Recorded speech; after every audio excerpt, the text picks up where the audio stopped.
In any case, Lee Kaplan came to my attention because he was looking at the activities of what is called the International Solidarity Movement, the ISM. And I noticed that there were some assorted people, very left-wing, Marxist-oriented, Islamic activists involved in this, and lo and behold, Ayers and Dohrn as well. Nobody has done the research into this movement, which is very, very powerful and threatening even more international incidents in the coming months than Lee Kaplan. Let me give you a little bit about him before he comes up here. He is an investigative journalist who's been published around the world, including in a front page magazine, Israel National News, Canada Free Press. His columns appear in other websites as well, the Northeast Intelligence Network, Campus Watch. He's heading the organizations, including Defending America for Knowledge and Action and Stop the ISM, ISM meaning International Solidarity Movement. He appears regularly on radio and TV, including on the Fox News channel. And he's a graduate of UCLA on the Bruin Alumni Association and the UCLA Alumni Association, and writes extensively about the Middle East. Lee Kaplan. Before I start, I want to thank Cliff for having me come and speak, and actually what he's doing here with his organization I think is vitally important. There's a lot of things going on in the world and the country today which is just below the radar and people don't know about it. And it's people like Cliff. I was very happy to meet people like Pam Geller, who's going to talk to you next, who are bringing to the forefront this information. And hopefully the people in this room, when they learn these things, they'll go out and they'll spread it. How many people here are familiar with my work or know about the ISM? Okay, so we've got maybe 3 hands, which is an interesting thing. I've been writing about this shadowy organization, and it's hard to actually say it's an organization for the last 7 years. The ISM is actually not an individual card-carrying organization. What it is a consortium of various Marxist-Leninist organizations affiliated with the Islamic jihad around the world. Now, one of the interesting things, and how this ties in with Al-Jazeera, is one of the fears that I'm sure Cliff has related to Al-Jazeera is how a subterfuge will be used by Al-Jazeera in terms of propaganda. People don't understand that the ISM since 2001 has been actively engaged in all manner of subterfuge in our universities, in our libraries, in our textbooks, in our churches, in our labor unions, that people in this country have very little idea about, and it's only getting worse and worse and worse. We are right now in a city which has more or less the centralized location for the International Solidarity Movement. They call themselves now the U.S. Campaign to End the Israeli Occupation. And they're based here in Washington, D.C. They represent 320 Islamist, Marxist-Leninists, and other organizations whose real goal is first the destruction of Israel, yes, but Israel is the canary in the mine, the first step towards bringing all of their anarchist activities to the United States and to the Mexican border, which I'll explain as we move along. When we talk about a threat from Al-Jazeera, I want to tell you people about a smoking gun that just came out over the weekend, just before I flew here to Washington to speak. There was a letter through the Freedom of Information Act, which came out in UC Irvine. They have a program there called the Olive Tree Initiative. And the program was set up by one of the co-founders of the ISM. This is a former PFLP terrorist, member of the PFLP. And he has an organization in Pasadena, California, called the Holy Land Trust. Now, for years, what he has done is he has created study abroad programs where he went to colleges and he got public money to send students over ostensibly for peaceful dialogue in the Middle East. But what they were really doing was sending ISM activists, these are the people that riot at the security fence over in the Middle East, and they were sending them over there with public money in order to riot and to promote the causes of the terrorist groups and act as human shields for the terrorist groups. Eventually what happened was he managed to start a group called the Olive Tree Initiative, which he got in at UC Irvine. And he got public money. Now the subterfuge, and this is the same threat that we would have with Al-Jazeera, the subterfuge was so good was that he was putting together a peace and dialogue program. He was going to bring Jewish, Christian, and Muslim students together from UC Irvine and bring them over to the West Bank, and they were going to discuss ways to make peace in the Middle East. Well, what they did was they brought them over there, and they brought them to speak to people like Diana Buttu, who's the lawyer for the PLO. Ms. Buttu gives presentations where she tells them that the Qassam rockets that are fired by Hamas into Israel don't have warheads on them. They were lectured by George Rashmawi, where they were told that Israeli soldiers shoot Palestinian children for fun and for target practice. Now, as incredible as this might seem, a lot of the Jewish kids were coming back and were participating in the boycott of Israel on the college campuses. And what's even more amazing is the Jewish Federation was helping to fund the program. Now, we have a woman named Dee Sterling back there who found out about this. She's from South Africa. And she started trying to complain about it. The Jewish Federation actually put together a fake petition of students at UC Irvine that they fabricated. It was proven. I've urged her to sue the university, and Hillel, the Jewish organization on campus, put together a faked petition by the students to vilify her. Anyway, through the Freedom of Information Act, we just obtained a letter, which just came out on the internet a couple of days ago, in which it turns out that the Jewish Federation, this is an organization which is supposed to be pro-Israel and against terrorist organizations like Hamas, knew that the Olive Tree Initiative was taking students to meet with the leader of Hamas in violation of U.S. anti-terrorism laws. It's against the law for them to meet with Hamas. If you read the report which Cliff has put together for you to read about the International Solidarity Movement, you'll see the names of people like Scott Kennedy or Paul LaRudy or Huwaida Araf. These are U.S. citizens in the United States which are on a daily basis raising money for Hamas, for the terrorist organization. They put together the money for the flotillas. The flotillas that were in the news, for example, the Mavi Marmara, which was attacked by, which the Israeli soldiers were attacked on. That was the 7th flotilla that went there. It really amused me how President Obama said, I want an investigation about this. Well, the fact of the matter is, I have an interview on the Israel National News where I came over there and on Israel TV, I said, yeah, let's do an investigation. The flotillas are organized, put together, and completely funded right here in the United States. Most of it's done in San Francisco, where I come from, in my bailiwick. And we are funding this war against ourselves. That's one of the things that relates to Al-Jazeera. Because what we are doing is we are providing tax-free money to be raised by nonprofits all over the country, which are part of the International Solidarity Movement, which violate their mandates from the IRS. I've written articles in which I've gotten some of these companies audited and gotten their tax-free status removed. Interestingly enough, George Soros created something called Ground Spring, which, due to the laxity in the nonprofit laws, allows them to still raise the money tax-free. But all this money is being raised, and it's being raised to help groups like Hamas, the PFLP, Islamic Jihad, and assorted terrorist organizations. Now, give you a little bit about information about me. Well, how do you know all this, Lee? How do you get involved with this? Again, it's only 3 people in the room know who I am. I became an investigative journalist about 8 years ago.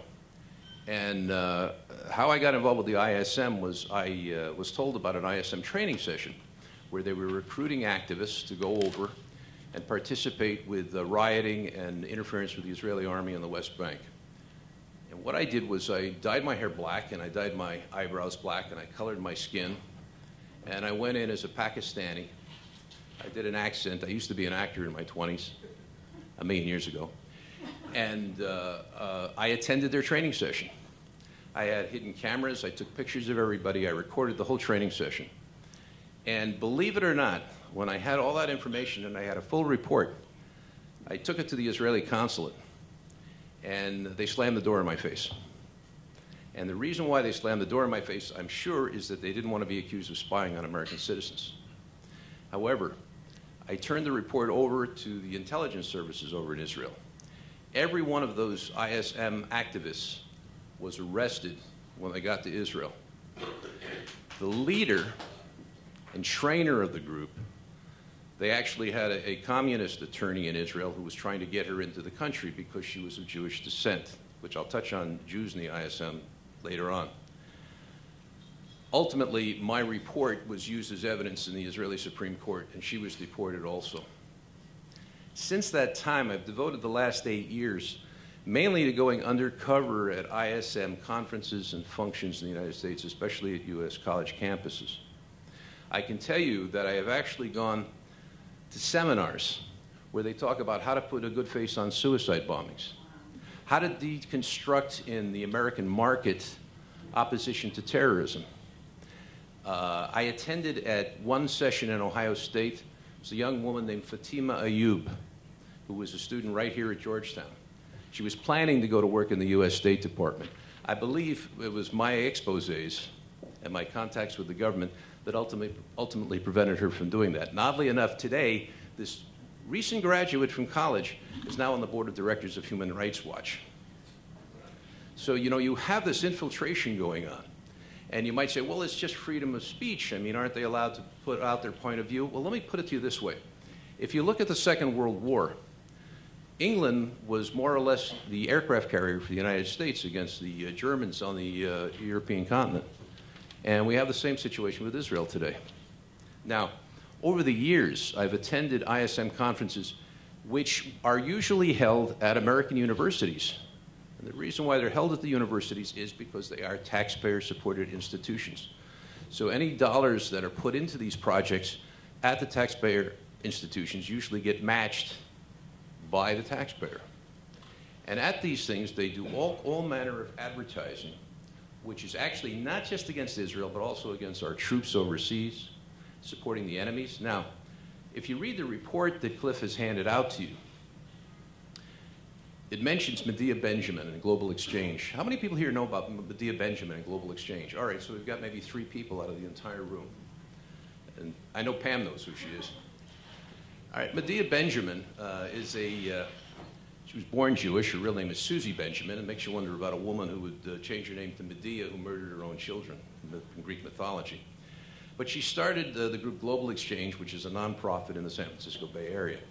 She's actually managed to appear even on Bill O'Reilly's show, and underneath her name it says peace activist. She's not a peace activist. She's a lifelong Marxist communist. She spent 4 years living with Fidel Castro, which she considers Cuba the best years of her life. Of course, she lives in Berkeley, California now, and she raises tons and tons of money.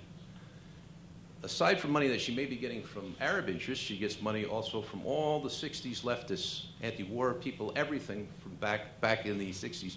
And she runs nonprofit businesses called Global Exchange in the Bay Area. During the Battle of Fallujah, when we had our Marines losing their arms and legs fighting in Iraq, she sent, with the permission of our government, I might add, $600,000 in aid, quote, to the Iraqi resistance, not to the Iraqi poor, which they claimed it was medical supplies for the civilians, but to the Iraqi resistance. She was allowed to spend $600,000 to the enemy in time of war. Can you imagine during World War II, somebody sending $600,000 to the Nazi regime, even in medical supplies? Actually, those medical supplies are sold on the black market. That's where the money goes. But you know, can you imagine during World War II anything like that taking place? And this is the same situation and threat that you have with Al-Jazeera, because this is just another form of subterfuge. Now, the report is pretty extensive that I've got here, and I urge all of you to read it. One of the things I talk about in here is Title VI. How many people here know what Title VI funding is? Not one of you. Okay. Title VI funding was set up in 1959 by the U.S. Congress during the Cold War. And the purpose of Title VI was to provide tax dollars to the universities so that they could have Russian study programs. students who were funded by Title VI and departments that were funded by Title VI could teach Russian, so there would be translators and people to deal with the Cold War, and they were also taught about Russian culture. Immediately after 9/11, you had James Aberzek, who was a former senator. He's from Wisconsin. And he also belongs to an organization called the Council for the National Interest, which I'm sure nobody here knows about also. They used to be a neo-Nazi organization. Now they are a Saudi-funded organization, also working with the ISM, who also advocate, not supporting Israel in the Middle East. The Title VI money that was then designated was sent out to the colleges all across the United States. I have an article on the web called The Saudi Fifth Column on U.S. Campuses. That Title VI money went to set up Middle East Studies centers at all the campuses. But instead of teaching Arabic, instead of promoting U.S. interests during the War on Terror, they went out and they hired, which courtesy of the Middle East countries, which were also getting into the colleges by donating money to the colleges, they hired professors who were decidedly anti-U.S. and anti-Israel. So you actually had, for example, I have an article called Scholars for Terror on the web, which you can find. And in it, I had a national meeting of the Middle East Studies Association. This was like attending a session of Al-Qaeda in the United States. You had, not only was it anti-Israel, not only did it have non-academics at it promoting the end of Israel, but they also had professors there advocating for the other side during the war against Saddam Hussein. This is all subterfuge, and it's all under the level. And you say, well, how could in the Middle East, how could they get somebody to strap a bomb on himself and blow himself up? He must be so desperate. He must be so starving. It isn't that. It's the indoctrination that they experience from the time they're 3 years old in school. And the same thing is starting to happen over here, because our colleges, since about 2001, when they first started with the ISM, this actually goes back with the colleges into the 1990s, began this subterfuge program with the Middle East Studies Centers, which also contain breadth requirement classes that students take. Now, as a journalist, breadth requirements. In other words, you have to take the class to get your degree. One of the things as an undercover journalist that I did was I enrolled in a college course at Diablo Valley Community College near me in San Francisco. I went in and the course was taught by an imam. He was teaching the Hamas Charter. Now, he didn't call it the Hamas Charter to the class, but he was teaching from the Hamas Charter. He was teaching from a charter from a terrorist organization. And when I would call him and question on things in the charter, he didn't know I was a journalist. At one point, he tried to kick me out of the class. And when I went to the dean the next day, and the dean said, well, I heard you've been making trouble in class. And I told him I was a journalist. The dean almost peed in his pants. I can tell you that the class was canceled just for that semester. He's back now teaching at Diablo Valley College, American government. And he's also teaching at San Francisco State University, too. So he's moved up.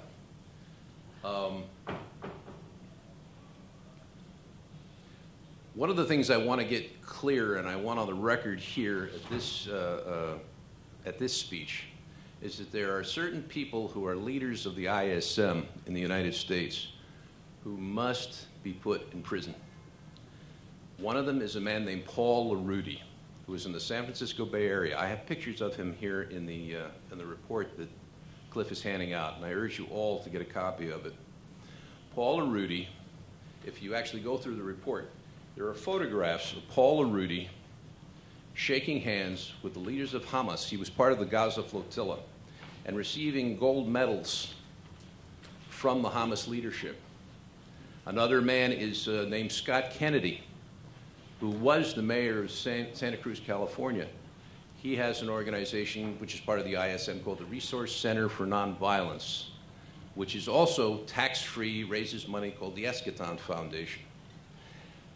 He also, there are pictures of him here in Gaza marching with Hamas terrorists.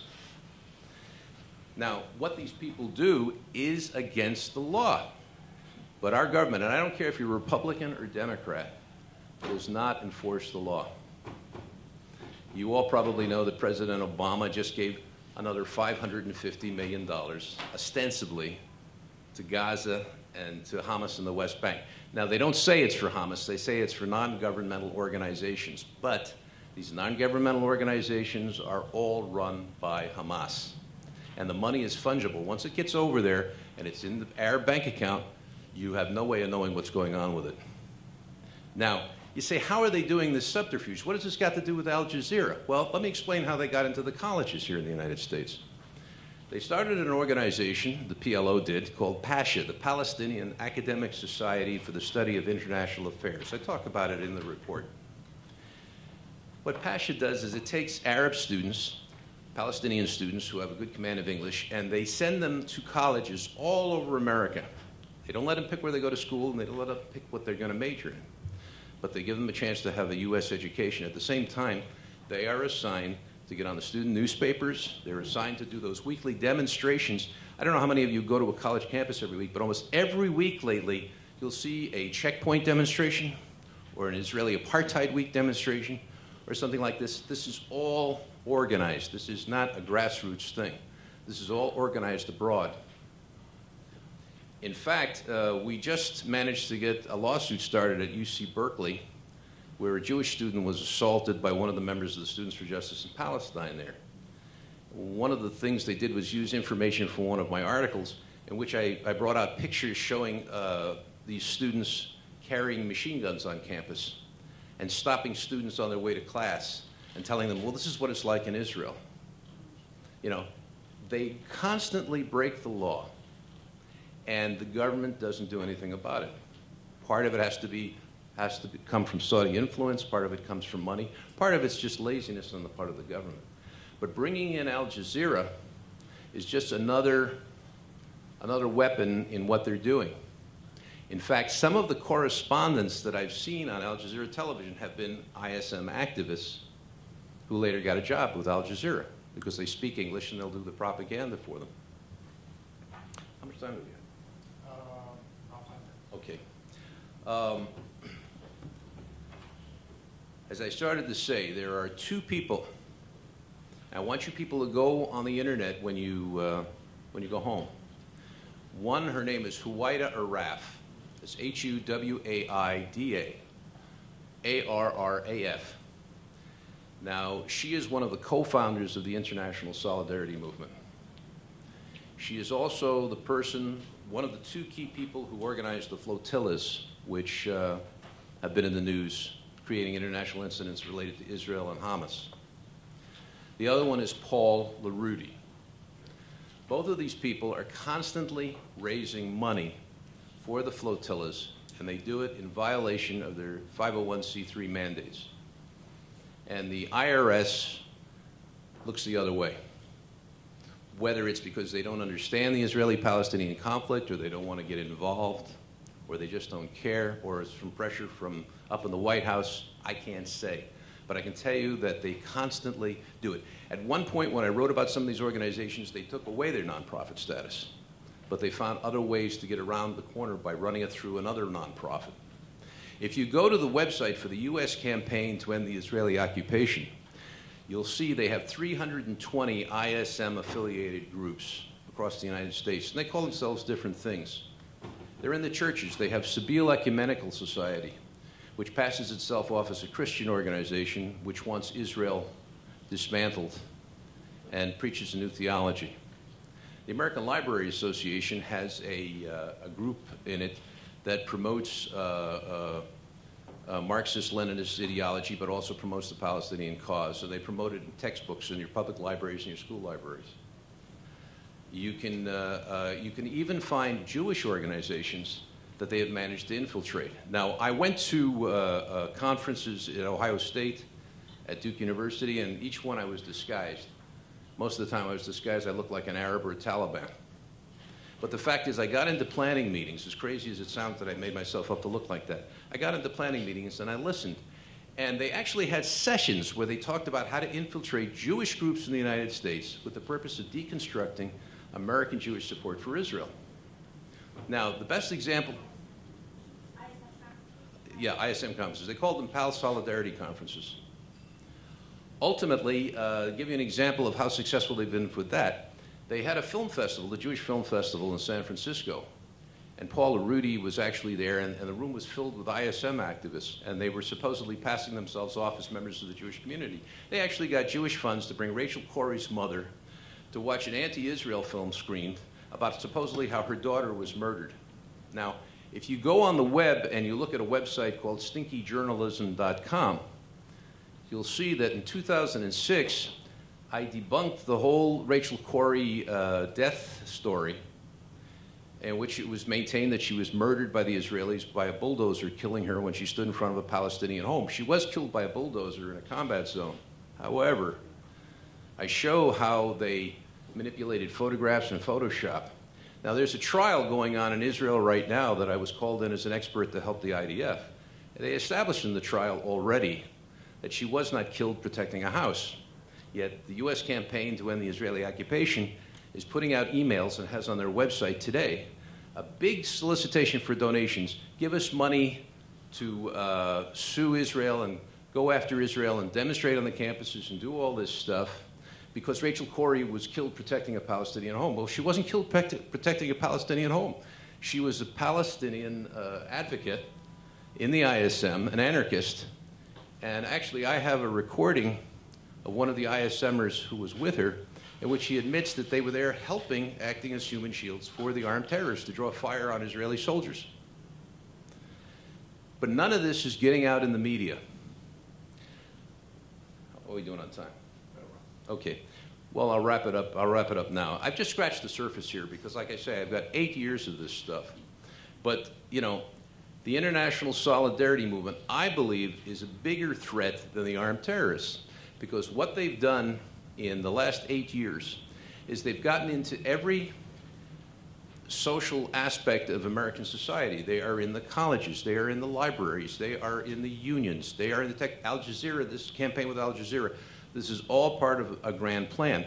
And at the session at Duke University I attended, one of their leaders had a session, and he said the purpose of all that we're doing and all the rioting we do in the West Bank at the security fence and all that stuff is training and practice to bring it to the U.S. border with Mexico.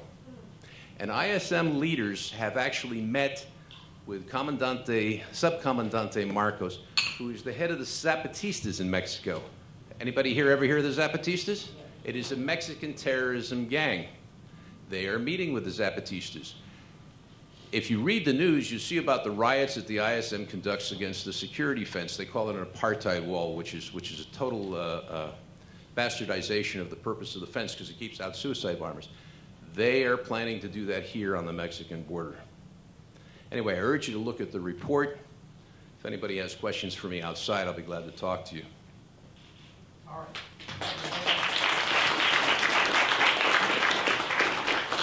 We're going to take a break now because we want to make sure we end up on time and that we give Pamela plenty of time and we have plenty of time for the book signings later. So you can take this opportunity if you want to ask Lee any questions during the break. We're going to take just 5 minutes and then we'll be back for Pamela Geller. So remember, 5 minutes, back in your seats.